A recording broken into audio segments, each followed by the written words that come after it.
வணக்கம். Sunstar media செய்திகள். புதுச்சேரி புதிய பேருந்து நிலையத்தில் அரசு ஊழியரிடம் 6.4 பவுன் தாலிச்செயினை பறித்து பேருந்தில் தப்பிய 2 பெண்களை உருளையன்பேட்டை போலீசார் 1 மணி நேரத்தில் கைது செய்தனர். தட்டாஞ்சாவடி, கதிர்காமம், இந்திராநகர் என 3 தொகுதிகளில் சுமார் 42.36 கோடி மதிப்பிலான மேம்பாட்டு பணிகளை பூமி பூஜை செய்து முதலமைச்சர் ரங்கசாமி துவக்கி வைத்தார். புதுச்சேரி பிற்படுத்தப்பட்டோர் மற்றும் சிறுபான்மையினர் நலத்துறை மூலம் சலவை தொழிலாளர்களுக்கு தள்ளுவண்டி மற்றும் ஈஸ்திரி பெட்டி வழங்கப்படுகிறது. தேர்தலை முன்னிட்டு பாதுகாப்பு ஏற்பாடுகளை வலுப்படுத்தும் வகையில் புதுச்சேரி காவல்துறையினர் மற்றும் துணை இராணுவத்தினர் இணைந்து அணிவகுப்பு நடத்தினர். இனி விரிவான செய்திகள். புதுச்சேரி புதிய பேருந்து நிலையத்தில் அரசு ஊழியரிடம் 6.4 பவுன் தாலிச்செயினை பறித்து பேருந்தில் தப்பிய 2 பெண்களை உருளையன்பேட்டை போலீசார் 1 மணி நேரத்தில் கைது செய்தனர். விழுப்புரம் மாவட்டம் ஐயூர் அகரம் பகுதியைச் சேர்ந்த சித்ரா. இவர் மயிலாடுதுறையில் சமூக நலத்துறையில் மேற்பார்வையாளராக பணியாற்றி வருகின்றார். நேற்று முன்தினம் மாலை புதுச்சேரி புதிய பேருந்து நிலையம் வந்த இவர் அங்குள்ள கழிவறைக்கு சென்றுள்ளார். அப்போது அவரை பின்தொடர்ந்த 2 பெண்கள் சித்ரா அணிந்திருந்த சங்க செயினை பறிக்க முயன்றனர். அவர் தடுக்கவே கொலை மிரட்டல் விடுத்த 2 பெண்களும் சித்ரா அணிந்திருந்த 6.4 பவுன் தங்க செயினை பறித்ததோடு அவரை கழிவறையில் கீழே தள்ளிவிட்டு அங்கு தயாராக நின்றிருந்த கடலூர் செல்லும் தனியார் பேருந்தில் ஏறி தப்பி சென்றனர். இதனால் அதிர்ச்சியடைந்த சித்ரா உடனே அங்குள்ள புறக்காவல் நிலையத்தில் நடந்த சம்பவத்தை தெரிவித்தார். தொடர்ந்து உருளையன்பேட்டை போலீசார் அங்கு விரைந்து சிசிடிவி காட்சிகளை பார்வையிட்டு நகைப்பறிப்பில் ஈடுபட்ட பெண்கள் யார் என்பதை அடையாளம் கண்டனர். அவர்கள் சென்ற பேருந்து நடத்துனரின் செல்போனுக்கு உடனே தொடர்பு கொண்டு பேருந்தை கிருமம்பாக்கம் காவல் நிலையம் எதிரே நிறுத்துமாறு கூறினர். மேலும் இது பற்றி கிருமம்பாக்கம் போலீசாருக்கும் தகவல் தெரிவிக்கவே அவர்களும் தயாராக சோதனையில் ஈடுபட்டு தனியார் பேருந்தை நிறுத்தினர். இதனிடையே அங்கு விரைந்த உருளையன்பேட்டை இன்ஸ்பெக்டர் கார்த்திகேயன் தலைமையிலான போலீசார் பேருந்தில் இருந்த 2 பெண்களையும் பிடித்து உருளையன்பேட்டை காவல் நிலையம் அழைத்து வந்து அதிரடியாக விசாரித்தனர். விசாரணையில் அவர்கள் கடலூர் மாவட்டத்தை சேர்ந்தவர் நித்யா மற்றும் தூத்துக்குடி மாவட்டம் திருச்செந்தூரை சேர்ந்த அபிநயா என்பதும், சென்னையில் தற்போது செல்போன் கடையில் ஒன்றாக பணிபுரியும் இவரும் கடலூரில் நடைபெற்ற மாசிமகத்தை காண கடலூர் வந்ததும் தெரிய வந்தது. பின்னர் செலவுக்கு கையில் பணம் இல்லாததால் திருட்டு சம்பவத்தில் ஈடுபட முடிவு செய்த இருவரும் அங்கு திருட்டு சம்பவத்தில் ஈடுபட முயன்றதும் அது தோல்வி அடையவே இருவரும் அங்கிருந்து கிளம்பி புதுச்சேரி பேருந்து நிலையம் வந்தனர். பின்னர் பேருந்து நிலையத்தை சுற்றி பார்த்த பிறகு இருவரும் பெண்கள் கழிவறைக்கு சென்றபோது அங்கு வந்த சித்ரா என்பவரிடம் நகை பறிப்பில் ஈடுபட்டு சிக்கியது தெரியவந்தது. ரூபாய் 9.50 லட்சம் மதிப்பிலான நகையையும் பறிமுதல் செய்து காலாப்பட்டு சிறையில் அடைத்தனர். 1 மணி நேரத்தில் சிறப்பாக செயல்பட்டு குற்றவாளிகளை பிடித்த உருளையன்பேட்டை போலீசாரை சட்டம் மற்றும் ஒழுங்கு சீனியர் எஸ்பி கலைவாணன் வெகுவாக பாராட்டினார். தட்டாஞ்சாவடி, கதிர்காமம், இந்திராநகர் என 3 தொகுதிகளில் சுமார் 42.36 கோடி மதிப்பிலான மேம்பாட்டு பணிகளை பூமி பூஜை செய்து முதலமைச்சர் ரங்கசாமி துவக்கி வைத்தார். தட்டாஞ்சாவடி, இந்திராநகர், கதிர்காமம் தொகுதிக்கு உட்பட்ட ராஜீவ்காந்தி சந்திப்பு முதல் மேட்டுப்பாளையம் சந்திப்பு வரை 2300 மீட்டர் நீளத்திற்கு இருபுறமும் பழுதடைந்துள்ள யூ வடிவ மற்றும் எல் வடிவ வாய்க்காலை ரூபாய் 11.46 கோடியில் புதிய கான்கிரீட் யூ வடிவ மற்றும் எல் வடிவ வாய்க்காலாக மாற்றுவதற்கான பணியை முதலமைச்சர் ரங்கசாமி பூஜை செய்து தொடக்கி வைத்தார்.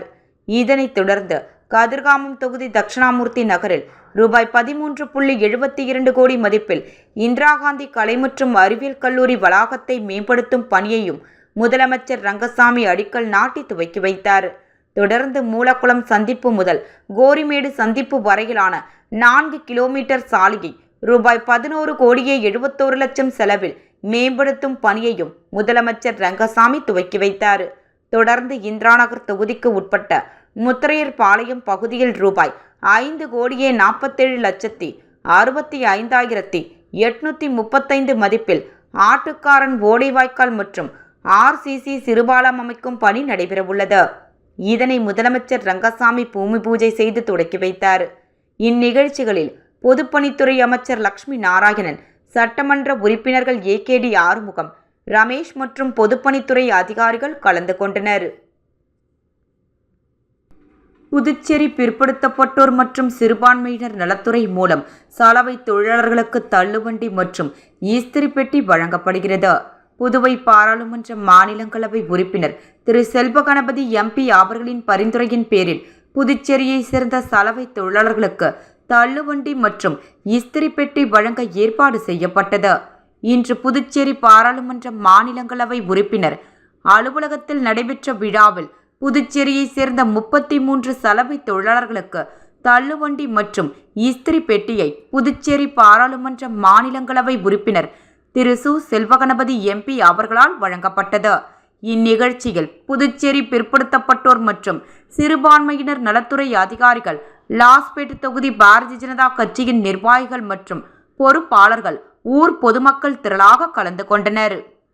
தேர்தலை முன்னிட்டு பாதுகாப்பு ஏற்பாடுகளை வலுப்படுத்தும் வகையில் புதுச்சேரி காவல்துறையினர் மற்றும் துணை இராணுவத்தினர் இணைந்து அணிவகுப்பு நடத்தினர்.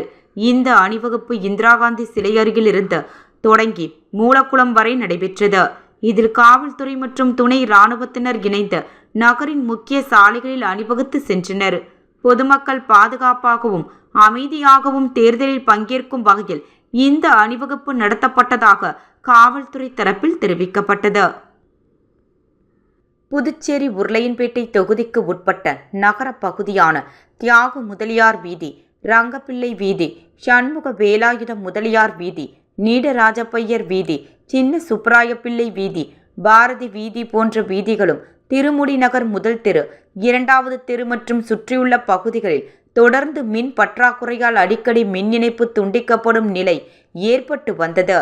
இதனை அறிந்து மேற்கண்ட நிலையை போக்கும் விதமாக உருளையன்பேட்டை தொகுதி சட்டமன்ற உறுப்பினரும் நமது மக்கள் கழக தலைவருமான நேருவின் தொடர் முயற்சியின் காரணமாக மின்துறை அதிகாரியிடம் தொடர்ந்து இது பற்றி பேசி இதற்கான கோப்புகள் தயார் செய்து ஒப்புதல் பெறப்பட்டு மேற்கண்ட வீதிகளில் தடையில்லா மின்சாரம் வழங்க ரங்கப்பிள்ளை வீதி, சின்ன சுப்பராயப்பிள்ளை வீதி இணைப்பு பகுதியில் புதுச்சேரி அரசு மின்துறை மூலம் ரூபாய் 49 லட்சம் செலவில் புதிய மின்மாற்றி மற்றும் பில்லர் பாக்ஸ்கள் அமைத்து இதனை பொதுமக்கள் பயன்பாட்டிற்கு கொண்டு வருவதற்கான புதிய மின்மாற்றியின் பயன்பாட்டினை துவக்கி வைத்தார்.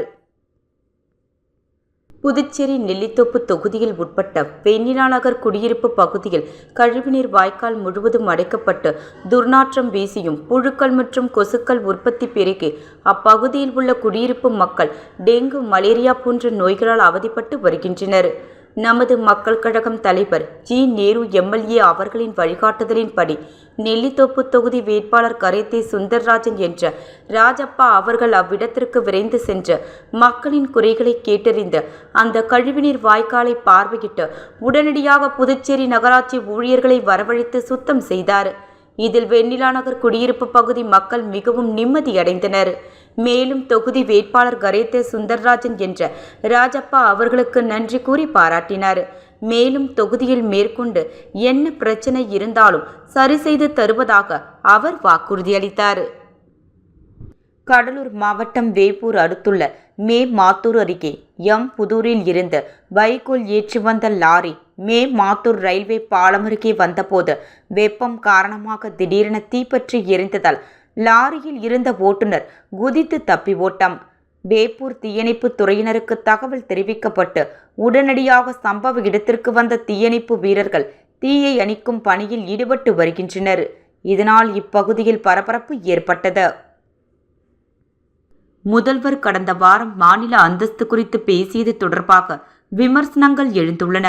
அவர் கோரிக்கையை உண்மையான அக்கறையுடன் முன்வைக்கவில்லை. பொதுமக்கள் முன்னிலையில் தீவிரம் காட்டும் தோற்றமே அவர் நோக்கம். சட்டமன்றத்தில் எத்தனை முறை மாநில அந்தஸ்து தீர்மானம் நிறைவேற்றப்பட்டது என்பதையும் அவர் தெளிவாக சொல்லவில்லை. கோரிக்கை உண்மையிலேயே பிரதமரின் கவனத்திற்கு செல்ல வேண்டும் என்றால் நேரடியாக முன்வைத்து பதில் பெறலாம், அல்லது மாநில அந்தஸ்து கோரிக்கை மனுவை மேடையிலேயே வழங்க முடியும். பிரதமர் வருவதற்கு முன் கட்சி தலைவருடன் இணைந்து மனுவை சமர்ப்பிக்க வாய்ப்பு இருந்தது. ஆனால் இத்தகைய எந்த நடவடிக்கையும் எடுக்கப்படவில்லை. மாநில அந்தஸ்து மக்களின் சுயேட்சைக்கான அடிப்படை உரிமம் மற்றும் மாநில நிர்வாக சுதந்திரத்தை வழங்கும் சட்டப்பூர்வ உரிமையாகும். அதிகாரமே உயர்ந்த அந்தஸ்து என நினைக்கும் மனப்பான்மையோடு செயல்படுவதால் கோரிக்கை அரசியல் வசதியாக மட்டுமே பயன்படுத்தப்படுகிறது. இந்த மனப்பான்மை நீடிக்கும் வரை புதுச்சேரிக்கு மாநில அந்தஸ்து கிடையாது. மாநில அந்தஸ்தை பெறுவதற்காக கட்சி தொடங்கப்பட்டாலும் முறையான மனு சமர்ப்பிக்கப்படவில்லை. வரவிருக்கும் சட்டமன்ற தேர்தல் அறிக்கையில் மாநில அந்தஸ்து உயிர்நாடி கொள்கை என குறிப்பிடப்படலாம். ஆனால் மக்கள் பெரிதாக எடுத்துக் கொள்ளாமல் இது ஒரு புன்முறுவலாக கடந்து செல்லும் நிலை உருவாக்கியுள்ளது. புதுச்சேரியில் பிரபல நிறுவனங்களின் பெயரில் மருந்து மாத்திரைகள் போலியாக தயாரித்து நாடு முழுவதும் சப்ளை செய்து பல ஆயிரம் கோடி ரூபாய் மோசடியாக வருமானம் ஈட்டிய விவகாரம் பெரும் அதிர்வலையை ஏற்படுத்திய நிலையில் போலி மருந்து தொழிற்சாலை நடத்திய சிவகங்கை மாவட்டம் திருப்பத்தூரை சேர்ந்த ராஜா என்ற வள்ளியப்பன் மற்றும் அவரது பங்குதாரர்கள், அவருக்கு உதவி செய்தவர்கள், ஜிஎஸ்டி மோசடிக்கு உதவிய முன்னாள் IFS அதிகாரி சத்யமூர்த்தி உட்பட 26 பேரை கடந்த டிசம்பர் மாதம் புதுச்சேரி சிறப்பு புலனாய்வு குழு கைது செய்து சிறையில் அடைத்தனர். முன்னதாக ராஜாவின் தொழிற்சாலை உள்ளிட்ட 12 இடங்களில் நடந்த சோதனையில் ரூபாய் 500 கோடிக்கு மேல் போலி மருந்துகள், மருந்து தயாரிக்கும் மூலப்பொருட்கள் மற்றும் உபகரணங்கள் கைப்பற்றப்பட்டது. மேலும் ரெட்டியார்பாளையம் ஜெயாநகரில் வீடு வாடகை எடுத்து தங்கியிருந்த போலி மருந்து தொழிற்சாலை உரிமையாளர் ராஜா வீட்டிலிருந்து ரூபாய் 7 கோடி மதிப்பில் நகை, பணம் மற்றும் முக்கிய ஆவணங்களும் பறிமுதல் செய்யப்பட்டது.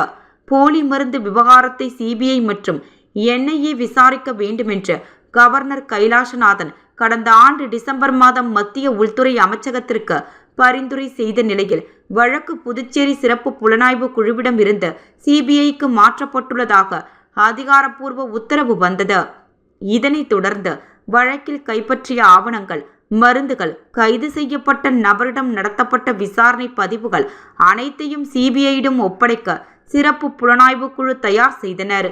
ஆனால் CBIக்கு மாற்றப்பட்ட நிலையில் வழக்கு விசாரணையை துவங்காமல் கிடப்பில் போடப்பட்டது. இந்நிலையில் தற்போது போலி மருந்து தொடர்பாக டெல்லி CBI 2 FIR பதிவு செய்துள்ளது. அதன்படி டெல்லி தனியார் மருந்து நிறுவனத்தில் பணிபுரியும் ராஜேஷ்குமார் சர்மா போலி மருந்து விவகாரம் தொடர்பாக புதுச்சேரி CBCID காவல் நிலையத்தில் கொடுத்த தகவலின் அடிப்படையில் அம்மன் பார்மசி நிறுவனத்தை சேர்ந்த விவேக் வெங்கடேசன், ராஜா மற்றும் மீனாட்சி பார்மசியை சேர்ந்த ராணா ஆகியோர் மீது 2 பிரிவின் கீழ் வழக்கு பதிவு செய்யப்பட்டுள்ளது. கதிர்காமம் தட்சிணாமூர்த்தி நகரில் இந்திரா காந்தி அரசு கலை மற்றும் அறிவியல் கல்லூரி கட்டுமான பணிக்கு பூமி பூஜை விழா விமர்சையாக நடைபெற்றது. புதுச்சேரி மாநிலம் கதிர்காமம் தொகுதி தட்சிணாமூர்த்தி நகரில் இந்திரா காந்தி அரசு கலை மற்றும் அறிவியல் கல்லூரி கட்டுவதற்காக ரூபாய் 46.95 கோடி மதிப்பில் அரசு அனுமதி வழங்கப்பட்டுள்ளது. அதில் முதற்கட்டமாக கல்லூரியின் நிர்வாக கட்டிட தொகுதி மற்றும் வளாக மேம்பாட்டு பணிகளுக்காக ரூபாய் 13.72 கோடி மதிப்பில் பணி ஆணை வழங்கப்பட்டுள்ளது. இந்த பணிகளை தொடங்கும் வகையில் நடைபெற்ற பூமி பூஜை நிகழ்ச்சி புதுச்சேரி மாநில முதலமைச்சர் ரங்கசாமி தலைமையில் நடைபெற்றது. இதில் பொதுப்பணித்துறை அமைச்சர் லட்சுமி நாராயணன் மற்றும் கதிர்காமம் தொகுதி சட்டமன்ற உறுப்பினர் KSP என்ற ரமேஷ் ஆகியோர் முன்னிலையில் பூமி பூஜை நடைபெற்றது. இந்நிகழ்ச்சியில் புதுச்சேரி அரசின் உயர்கல்வி மற்றும் தொழில்நுட்பத்துறை இயக்குனர் முனைவர் சிவக்குமார், பொதுப்பணித்துறை தலைமை பொறியாளர் வீரசெல்வம், கண்காணிப்பு பொறியாளர் சுந்தரமூர்த்தி, இந்திரா காந்தி அரசு கலை மற்றும் அறிவியல் கல்லூரி முதல்வர் முனைவர் கிஷோர் ஜான், சிறப்பு கட்டிட கோட்டம் செயற்பொறியாளர் பக்தவச்சலம், உதவி பொறியாளர் வேல்முருகன், இளநிலை பொறியாளர் திவாகர் நீலகண்டன் உள்ளிட்டோர் அதிகாரிகள், பேராசிரியர்கள் மற்றும் கல்லூரி மாணவர்கள், ஊர் பிரமுகர்கள் மற்றும் பொதுமக்கள் கலந்து கொண்டனர். மீண்டும் தலைப்பு செய்திகள். புதுச்சேரி புதிய பேருந்து நிலையத்தில் அரசு ஊழியரிடம் 6.4 பவுன் தாலிச்செயினை பறித்து பேருந்தில் தப்பிய 2 பெண்களை உருளையன்பேட்டை போலீசார் 1 மணி நேரத்தில் கைது செய்தனர். தட்டாஞ்சாவடி, கதிர்காமம், இந்திரா நகர் என 3 தொகுதிகளில் சுமார் 42.36 கோடி மதிப்பிலான மேம்பாட்டு பணிகளை பூமி பூஜை செய்து முதலமைச்சர் ரங்கசாமி துவக்கி வைத்தார். புதுச்சேரி பிற்படுத்தப்பட்டோர் மற்றும் சிறுபான்மையினர் நலத்துறை மூலம் சலவை தொழிலாளர்களுக்கு தள்ளுவண்டி மற்றும் ஈஸ்திரி பெட்டி வழங்கப்படுகிறது. தேர்தலை முன்னிட்டு பாதுகாப்பு ஏற்பாடுகளை வலுப்படுத்தும் வகையில் புதுச்சேரி காவல்துறையினர் மற்றும் துணை இராணுவத்தினர் இணைந்து அணிவகுப்பு நடத்தினர். செய்திகள் நிறைவடைந்தன. நன்றி, வணக்கம்.